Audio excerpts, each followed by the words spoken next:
Bienvenue à votre magazine Grands Enjeux qui reçoit aujourd'hui pour vous un expert des questions d'investigation policière.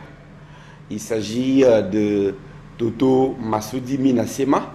Merci d'avoir accepté notre invitation. C'est moi qui vous remercie. Merci. Comment on peut vous présenter au-delà du nom? Non, au-delà du nom, je suis, ce que tu viens de dire, je suis criminaliste, donc doctorant et expert en forensique toxicologie. Et puis, j'évolue en Grande-Bretagne.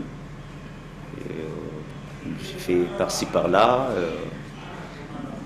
participer dans de différentes conférences où je suis invité et membre de l'Académie européenne de Forensic Science et aussi membre de Forensic Science International.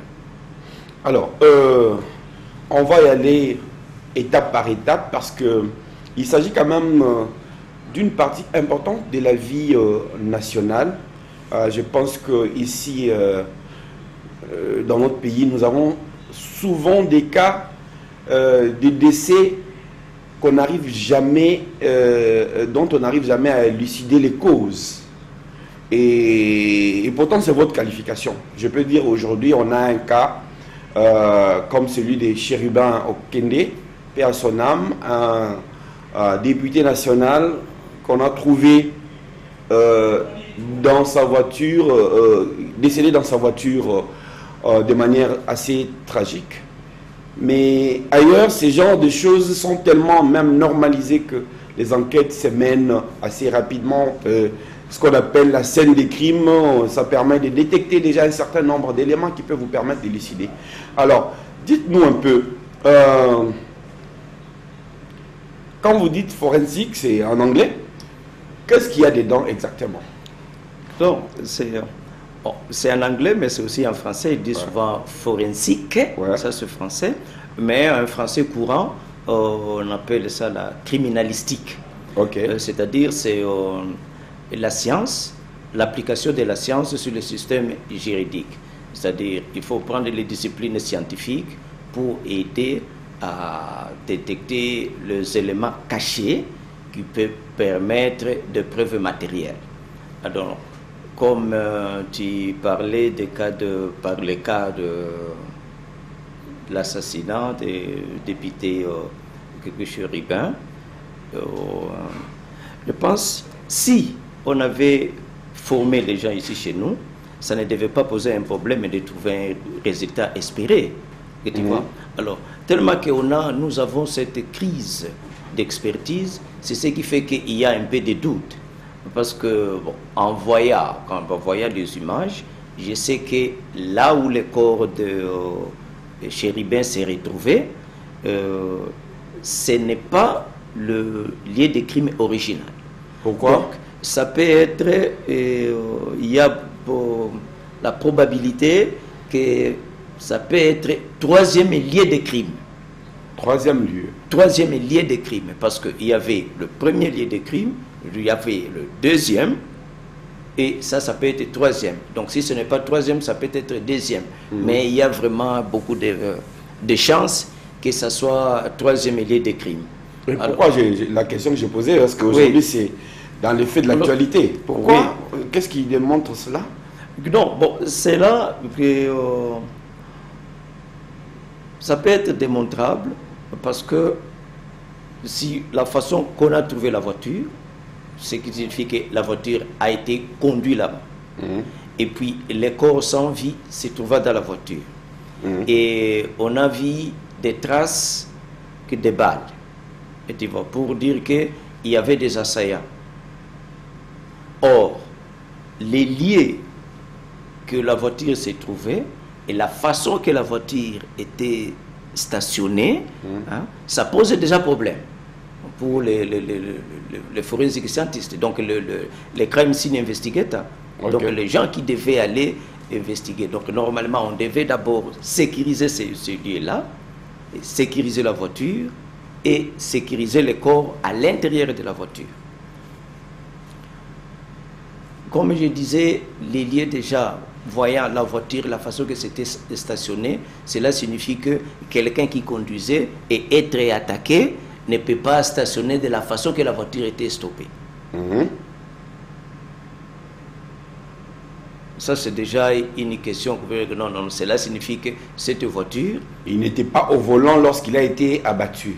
En tout cas, sauf que, sans risque d'être contredit, mais un forensique scientiste, en voyant la voiture comme elle était stationnée là-bas, cela signifie que le corps sans vie n'était pas au volant de la voiture. Et il n'était pas attaqué à ces lieux-là. Parce que s'il était attaqué à ces lieux-là, il y a toujours ce qu'on dit que le principe de Descartes, donc le père de la criminalistique, c'est que tout contact, on laisse toujours des traces. Comme je suis là, j'ai déjà laissé ce qui m'appartient ici. Tu vois. Donc quelqu'un peut venir ici et dire que non, effectivement, M. Toto Massoudi était ici, il a touché ceci, voici ces trucs de ça, voici par là, exemple, il s'agit de l'ADN qu'on laisse généralement. Ça fait mes empreintes digitales, ça peut être quelques poussières de mes habits, ça peut être quelques poussières de mes cheveux qui sont tombés. Donc, il y a toujours des traces qu'on laisse quelque part, qui seront contre nous. Ça, c'est Bertholin qui le disait. Tu vois, un criminel peut croire que non, il est caché, mais il a laissé derrière lui quelque chose qui sera contre lui. Oui, mais ça, il faudrait déjà... Bon, alors, maintenant, voyant la voiture comme c'était stationné, je vois déjà que non, ça c'est un second lieu de crime. Ce n'est pas ça le premier. Donc, c'est-à-dire les corps sans vie, ce n'était pas... survenu dans la voiture. Donc on a déposé. Alors maintenant il faut voir où la voiture quittait pour être déposée là-bas. C'est-à-dire là où la voiture a quitté, ça c'est déjà deuxième lieu de crime, où la voiture était stationnée, ça c'est deuxième lieu de crime. Et le premier lieu de crime, c'est là où l'individu était décédé. Parce que l'individu était d'abord décédé quelque part, et de là où il était décédé, on l'a amené dans la voiture où la voiture était stationnée, deuxième lieu de crime, et troisième lieu de crime, là où on a déposé la voiture. Alors, maintenant, si on avait fait appel aux experts, ou bien si on avait doté nos services ici de l'expertise compétente, la première des choses, c'était contrôler cette voiture minutieusement, parce que la voiture aussi contenait beaucoup d'éléments qui devaient donner des indices clairs pour savoir qui a touché à cette voiture, qui a mis les corps dans la voiture, qui a conduit la voiture et la voiture était où. Alors, ça pose deux problèmes à mon sens. On va essayer de voir l'un l'autre. D'abord, un problème d'expertise, des savoirs. Alors, pouvez-vous nous dire un peu comment on devient expert dans ce domaine-là? Il y a certainement une formation qui se donne comment, qui prend combien de temps, qui porte sur quelle matière?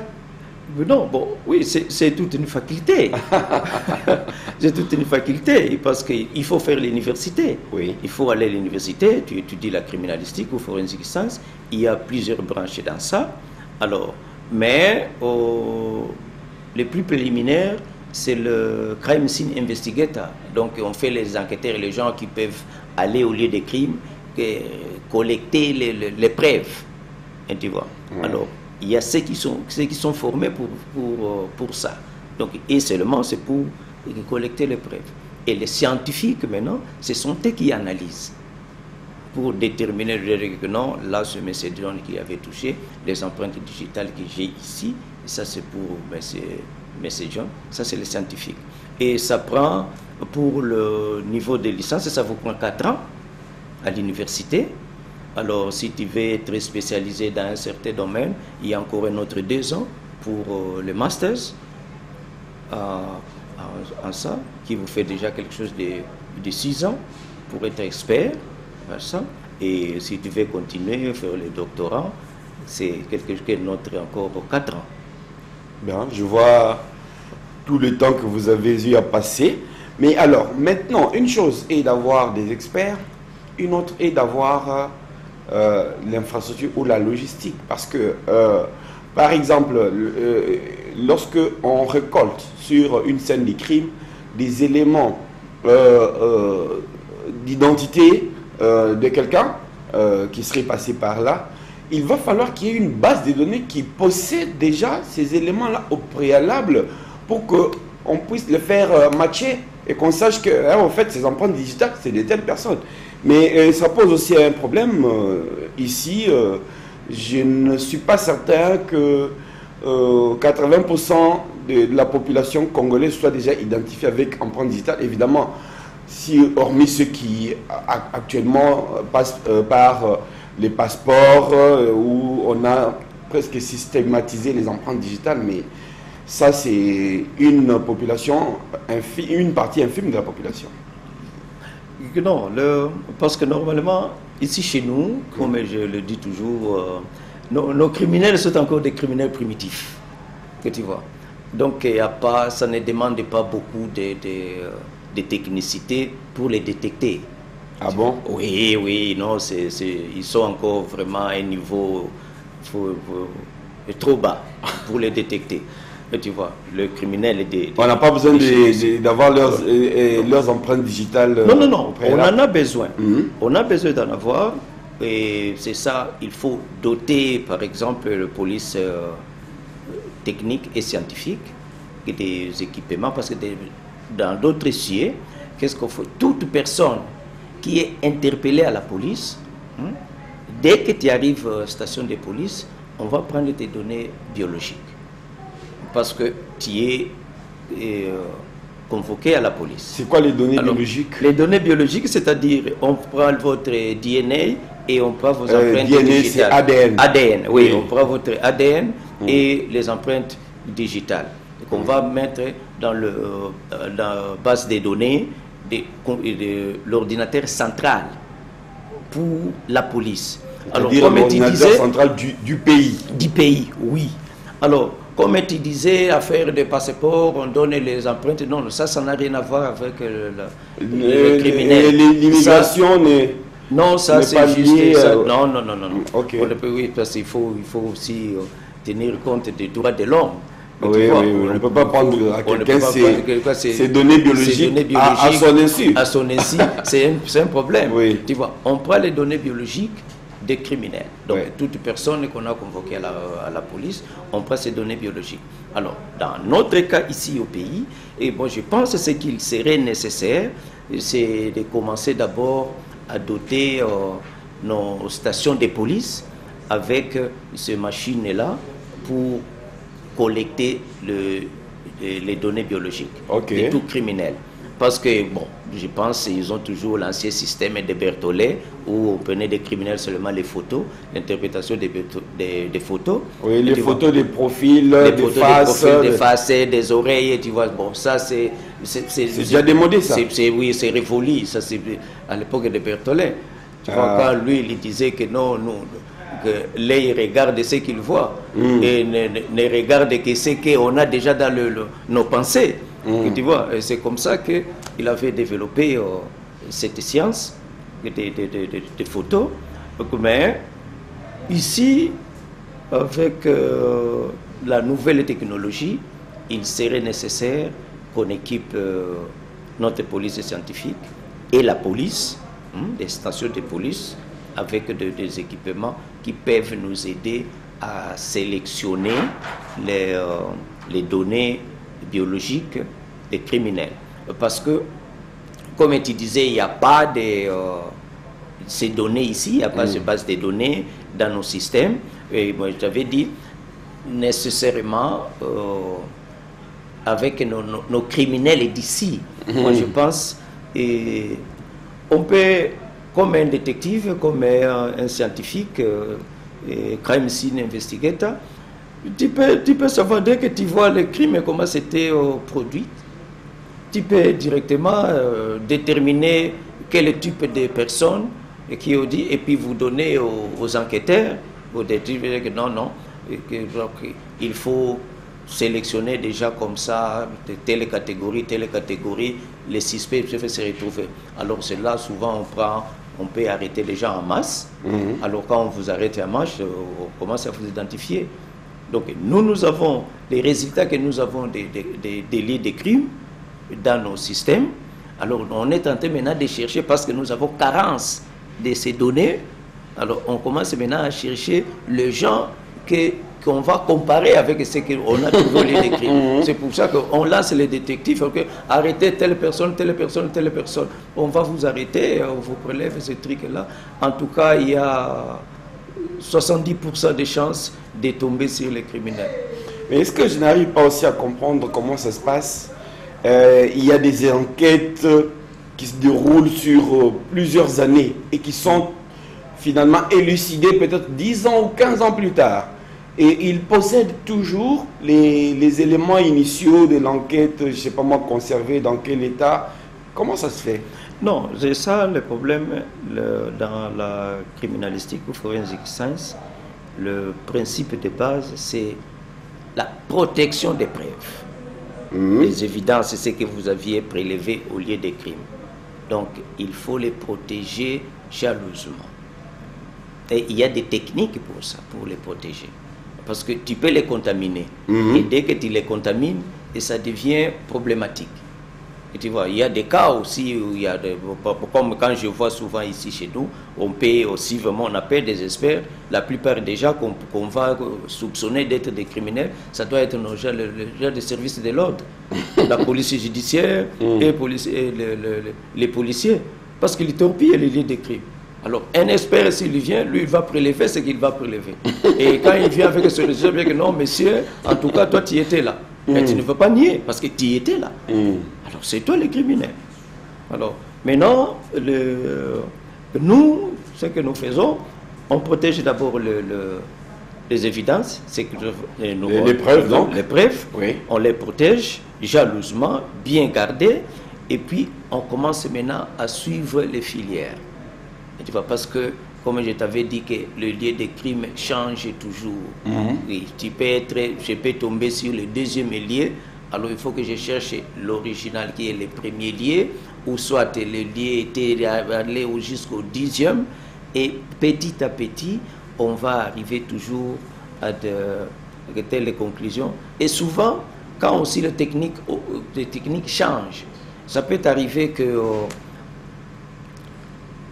avant, par exemple, un document quelconque qu'on suspectait, on utilisait les systèmes de seulement la machine pour voir si c'est un vrai ou faux. Alors, il y a une nouvelle technologie des techniques qui viennent par exemple de la chromatographie. Il faut étudier et les papiers et l'encre. Après ça, il faut encore étudier la datation, à quelle année ces papiers a été fabriqué. Tu vois, son ISO. Ah bon? Il faut avoir comme pour le carbone 14. Oui, l'encre aussi qu'on a utilisée. Oui. Cette encre a été fabriquée à quelle année? Parce que tout ce que nous utilisons actuellement, avec son système ISO, a un caractère particulier. Et les scientifiques, les détectives, les forensiques scientistes, et ils tiennent à ça. Donc moi, si on me demande d'analyser un papier, un document, par exemple, daté qu'on avait rédigé en 1990, et on me présente un autre de 2000, même document, 2000 et 1990, en tout cas je serai à mesure de voir que non, ça c'est un copie-coller et ça c'est l'original. Parce que je dois d'abord étudier les papiers. Je vois le système des papiers. Quel est ce papier qu'on avait utilisé l'année de 1990? Et puis, l'encre utilisée, quel était le tonnerre de l'encre utilisée? Parce que c'est standard, ces choses-là. Oui. Quel était le teneur de l'encre de 1990 et de 2020 ou 2023? Et de là, facilement, tu vas déterminer que non, ça c'est faux et ça c'est le vrai. Mais ça suppose quand même un environnement global qui est conforme aux normes. Oui, mais la criminalistique, c'est une science très complexe. Il y a toutes les disciplines scientifiques dedans. Alors, on n'est pas... Si moi j'ai des connaissances en toxicologie, il y a une autre personne qui a des connaissances sur le forensique botanique. Lui, il a des connaissances sur les sols. Tu vois, quand nous marchons là, nos souliers aussi pour transporter quelque chose. Lui, il est à mesure de nettoyer ces souliers-là avec non, ces poussières ici, déjà, non, ça n'existe pas. Par exemple, là, c'est l'environnement où nous nous trouvons. Et ça, ici, ça existe que vers, je peux dire, Moody. Tu vois, effectivement, l'individu ici, pour avoir ces poussières sur ses souliers, c'est qu'il s'était rendu à Moody. Eh bien. Donc, tu es déjà suspect. Tu vois. Alors, en toxicologie, que nous, là, on s'intéresse souvent au savoir les causes des décès. Pourquoi tu as rendu la personne cadavre? Exact. Tu vois. Alors, bon, ici chez nous, je pense que les médecins, ce sont des intouchables, parce que le service n'est pas encore là. Oui, parce que ailleurs, par exemple, on détermine même l'heure du décès. Exact. Oui, on est en mesure de déterminer parce que avec le fonctionnement du corps et les éléments qu'on va prélever pendant l'autopsie, on les analyse, on sera en mesure de déterminer cause de décès, l'heure et les circonstances. Il y a d'autres aussi des éléments naturels qui nous aident aussi à déterminer les temps. Par exemple, si vous trouvez quelqu'un décédé à la forêt ou bien dans la maison, il y a des éléments naturels qui nous permettent de déterminer que non, cette personne est décédée il y a plus de 4 jours, plus de 5 jours ou une semaine pendant la putréfaction. Putréfaction. Putréfaction, il y a putrefaction. Oui. Alors, pendant cette période, donc il y a certains changements qui se font graduellement. Oui. Et avec nous, on étudie maintenant les changements là. C'est les changements là qui nous donnent la date exacte. Donc c'est la science qui est rentrée dans cette affaire. Oui, mais maintenant c'est pour cela on appelle ça science forensique, aussi forensic science. Oui. Mais à la base des investigations, bon, par exemple dans des cas de crimes, on disait toujours que pour connaître les criminels, il faut connaître les mobiles du crime. Est-ce que les choses ont évolué ou c'est toujours les mêmes principes? Non, le principe est toujours là parce que c'est que nous, on est toujours en retard avec le criminel. Les criminels sont très intelligents. Tu vois, quand on les détecte, ils développent le nouveau système. Donc nous, on les suit. Tu vois que non, on n'arrive plus à les détecter facilement, c'est qu'ils ont déjà un autre système. Alors nous, maintenant, on développe aussi maintenant le système. On étudie comment les atteindre. Et dès qu'on les atteint, et aussi ils développent encore un autre système. Raison pour laquelle j'avais dit qu'ici chez nous, nos criminels sont encore au niveau primitif. Et les autres sont parce que les professionnels, vraiment, ils sont professionnels. Oui, mais ça veut dire que aussi que ceux qui suivent nos criminels, ils sont encore en dessous, plus en dessous que les criminels eux-mêmes. Non, mais c'est toujours ça. Et ils développent les systèmes parce qu'ils cherchent toujours à se cacher. Alors nous, on cherche à le révéler. Tu vois, parce que la criminalistique, c'est recherche de la vérité. Donc, nous devons connaître la vérité et les coupables pour aider les juges à prendre une bonne décision. Au lieu de condamner un innocent, mais qu'il condamne les coupables. Tu vois. Alors, ces coupables-là, et ils sont plus intelligents, ils développent toujours des systèmes, comment chercher à être toujours en cachette. Et maintenant, nous aussi, nous développons aussi nos systèmes pour les découvrir. Et est-ce que la criminalistique aujourd'hui a intégré la dimension nouvelle technologie de l'information et de la communication? Je pense que... Oui, on est en forensique, digital forensic. Ok. Donc, le cybercriminalité. Cybercriminalité. Oui, le oui, ça existe parce qu'on ne peut pas, on ne peut pas s'en passer. Nous sommes dans cette ère où, actuellement. Tu vois, oui, il y a la cybercriminalité et qu'on est en train d'étudier. Et il y a aussi de ces criminels-là, parce que ça aussi c'est un peu complexe. Parce qu'un criminel peut se retrouver à Singapour, mais moi je suis en train de mener les enquêtes ici à Kinshasa. Tu vois. Alors il faut que je détermine ces méthodes de crime. Et souvent, avec MBSA, donc c'est un software, c'est un système des Suédois, et les Suédois ont développé un système qui facilite souvent la détection de cybercriminalité, surtout dans les domaines de child abuse, de pédophilie, les abus sexuels, et puis crimes économiques. Il y a des gens qui font des crimes dans des banques, et tu es chez toi là-bas, et quelqu'un est en train de manipuler ta carte, et il est en train de vider ton compte. Oui, les Suédois ont développé un software vraiment qui est très puissant pour le moment pour détecter des choses comme ça. Et je pense que ce sont des choses que le pays a besoin. Nous, on a besoin des choses comme ça, et pour qu'on arrive quand même à supporter notre système judiciaire. Parce que sans la criminalistique, notre système judiciaire sera toujours problématique. Oui, parce que les criminels narguent les services de police. Et souvent, ça s'est fait un peu au pif. Il n'y a pas toujours les preuves de manière évidente.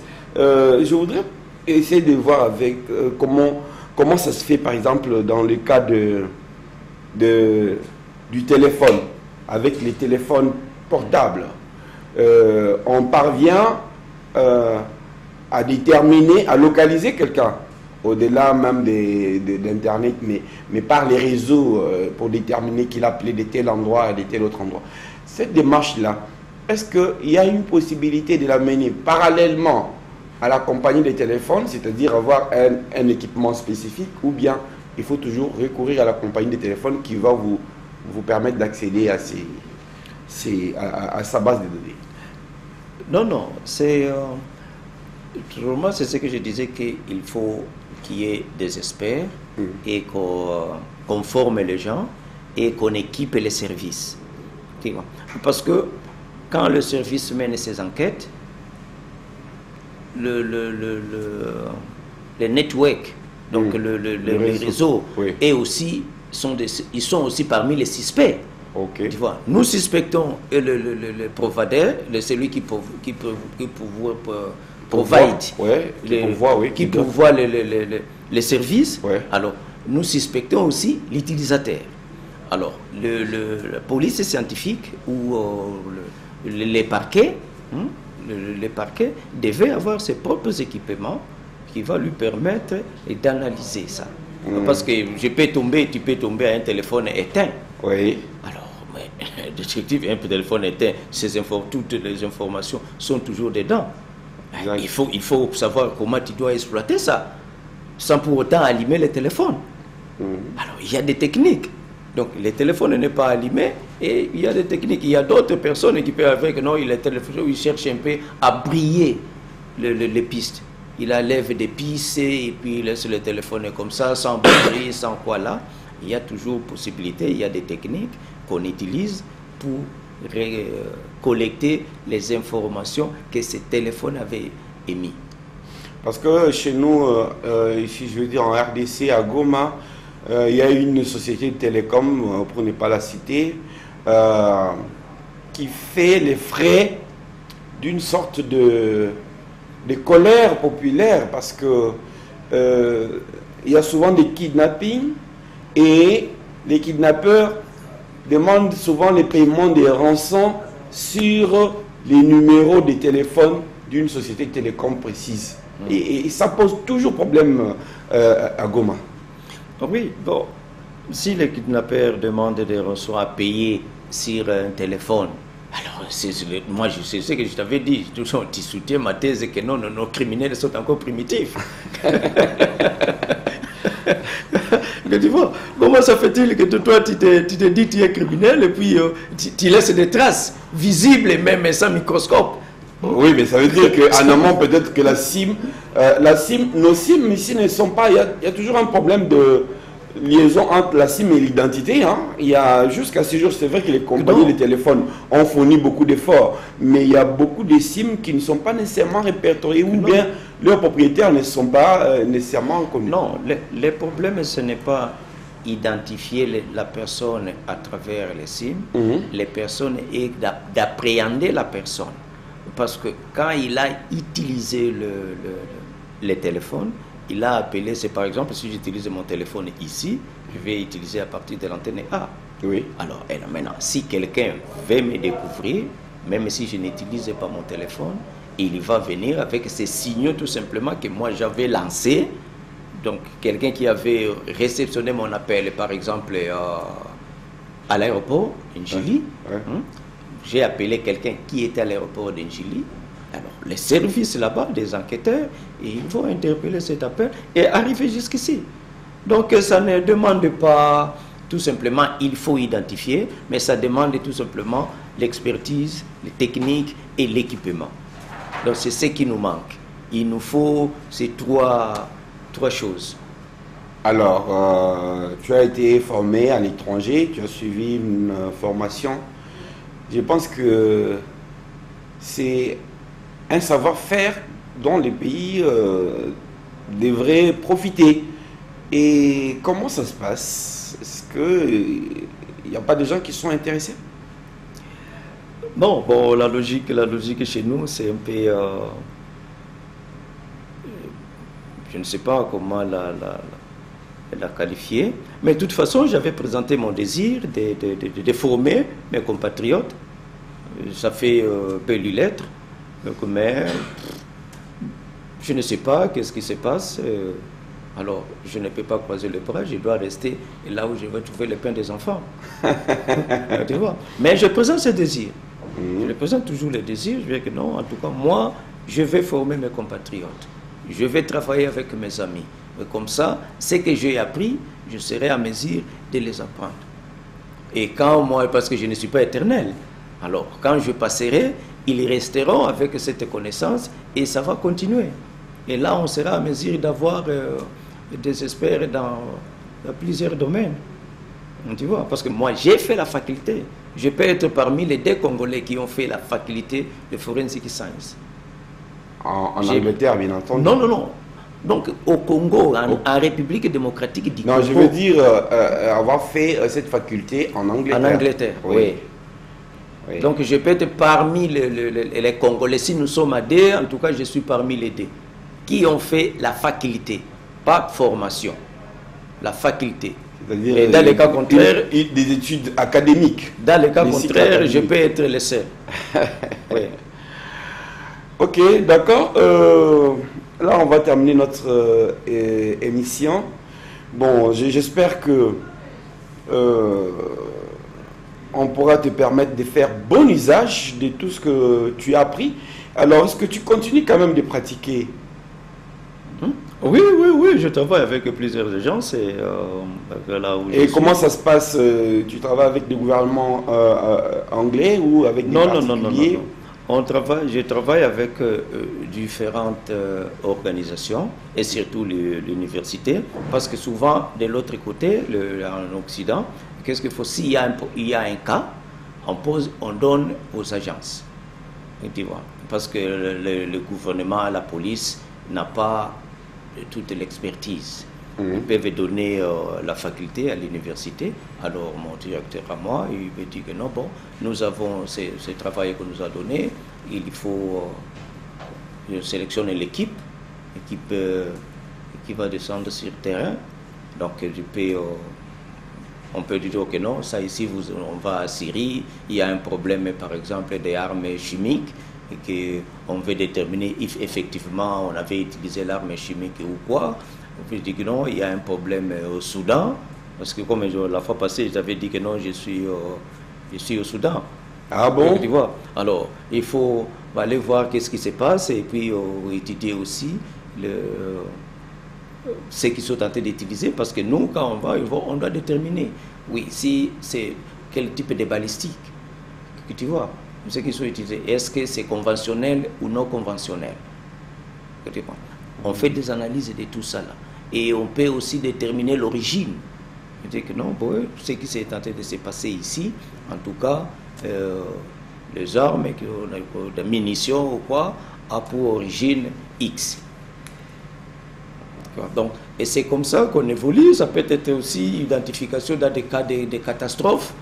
Tu vois, quand il y a des catastrophes comme ça là, on va là-bas, on nous demande, et puis il faut déterminer l'identité des gens, savoir qui sont décédés, et on fait ça aussi par des portes, des traces, des maisons, tu vois là où les gens touchent souvent, et vous pouvez trouver toujours quelques empreintes qui vous permettront de dire que non, ici c'est M. John qui est entré dans cette porte ici.